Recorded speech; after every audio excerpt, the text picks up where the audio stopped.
Hello बच्चों, कैसे हैं आप। Welcome to paperless learning. मैं आशा करती हूँ आपने हिंदी का पार्ट 2 न्याय की कुर्सी पढ़ा होगा और उसके प्रश्न उत्तर भी याद किए होंगे। अब हम इस वीडियो में पार्ट के बीच में से आने वाले प्रश्नों को पढ़ेंगे जिससे आपकी परीक्षा की अच्छी तैयारी हो जाए। तो आइए शुरू करते हैं। सबसे पहले वस्तुनिष्ठ प्रश्न। लड़कों को खेलते समय क्या मिला? गेंद, चिकना पत्थर, खिलौना या कुर्सी? तो सही उत्तर है चिकना पत्थर। दूसरा प्रश्न है, लड़का पत्थर पर बैठकर अपने आप को क्या बता रहा था? राजा, डॉक्टर, जादूगर, सरपंच? सही उत्तर है राजा।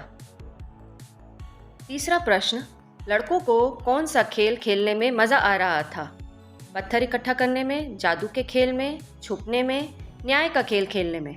तो सही उत्तर है न्याय का खेल खेलने में। चौथा, किसान अपने झगड़े के निपटारे हेतु किसके पास गए? राजा के पास, लड़के के पास, पंचायत में या पुलिस में? सही उत्तर है लड़के के पास।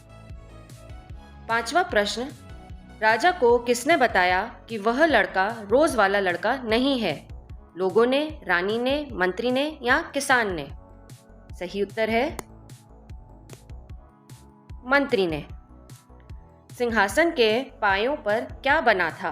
देवदूतों की मूर्तियां, सिंहों की मूर्तियां, परियों की मूर्तियां या फूल पत्तियों की नक्काशी? सही उत्तर है देवदूतों की मूर्तियां। सातवां प्रश्न, राजा विक्रमादित्य क्यों प्रसिद्ध थे? न्याय व विवेक के लिए, परोपकार के लिए, वीरता के लिए या विनम्रता के लिए? सही उत्तर है न्याय व विवेक के लिए। पहली मूर्ति ने राजा से क्या पूछा? क्या तुम वीर हो? क्या तुमने कभी अन्याय किया है? क्या तुमने कभी दान दिया है? क्या तुमने कभी चोरी नहीं की? सही उत्तर है क्या तुमने कभी चोरी नहीं की। नवा प्रश्न है, राजा से कुल कितनी मूर्तियों ने सवाल किए थे? 2, 3, 4, 5? सही उत्तर है 4 मूर्तियों ने। अंत में सिंहासन का क्या हुआ? तोड़ दिया गया, गायब हो गया, आकाश में चला गया? सही उत्तर है आकाश में चला गया। अब है रिक्त स्थान भरिए। पहला है, एक लड़का कूदता भागता डैश पर चढ़ गया। टीले पर। लोग लड़के की डैश की चर्चा करने लगे।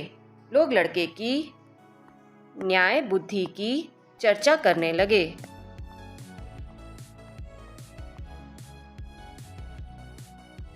दो किसानों के बीच डैश को लेकर झगड़ा हो गया। दो किसानों के बीच किसको लेकर झगड़ा हुआ था? जमीन को लेकर। राजा को लड़के की बात सुनकर बहुत डैश आया। क्या आया था? राजा को लड़के की बात सुनकर बहुत क्रोध आया। राजा लड़के की बात सुनकर अपने लाव लश्कर के साथ डैश में पहुंच गया। राजा कहां पहुंचा था लाव लश्कर को लेकर? मैदान में, जहां पर लड़के अपना खेल खेल रहे थे। राजा लड़कों का खेल देखकर डैश रह गया। राजा लड़कों का खेल देखकर स्तंभित रह गया। पत्थर को खोदकर बाहर निकालने पर डैश निकला। पत्थर को खोदकर बाहर निकालने पर क्या निकला था? सिंहासन। खुदाई में निकला सिंहासन राजा डैश का था। सिंहासन किसका था? राजा विक्रमादित्य का।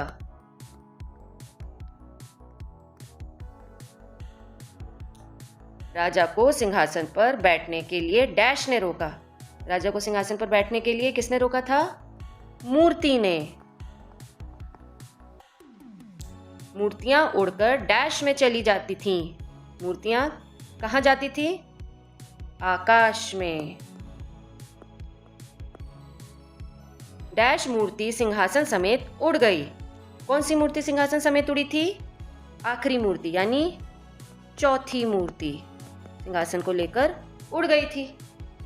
टीले वाले लड़के के न्याय से सभी डैश थे। क्या थे? संतुष्ट।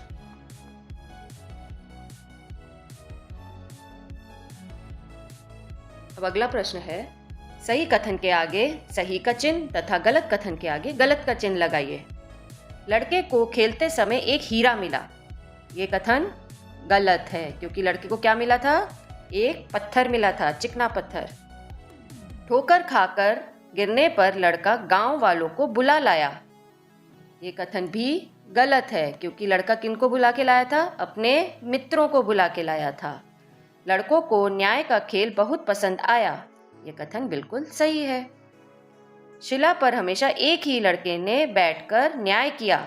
ये कथन भी गलत है, क्योंकि जब राजा मैदान में पहुंचा तो कोई दूसरा लड़का बैठा हुआ था। जो लड़का हमेशा न्याय करता था वो नहीं था, क्योंकि वो बीमार था, जैसा मंत्री ने बताया। तो एक ही लड़का बैठकर न्याय नहीं करता था। टीले वाले लड़के के न्याय से सभी संतुष्ट थे। ये कथन सही है। टीले वाले लड़के में कोई दैवी शक्ति थी।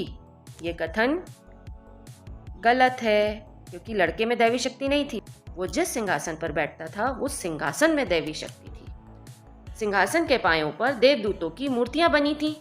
बिल्कुल सही कथन है। राजा ने कभी किसी से झूठ नहीं बोला था। ये एक गलत कथन है, क्योंकि राजा ने तो कई बार झूठ बोला था, इसलिए तो मूर्ति चली गई थी आसमान में। तीसरी मूर्ति सिंहासन समेत उड़ गई। ये कथन भी गलत है, क्योंकि आखिरी मूर्ति यानी चौथी मूर्ति सिंहासन को लेके उड़ी थी। राजा सिंहासन पर बैठने योग्य नहीं था। ये कथन बिल्कुल सही है।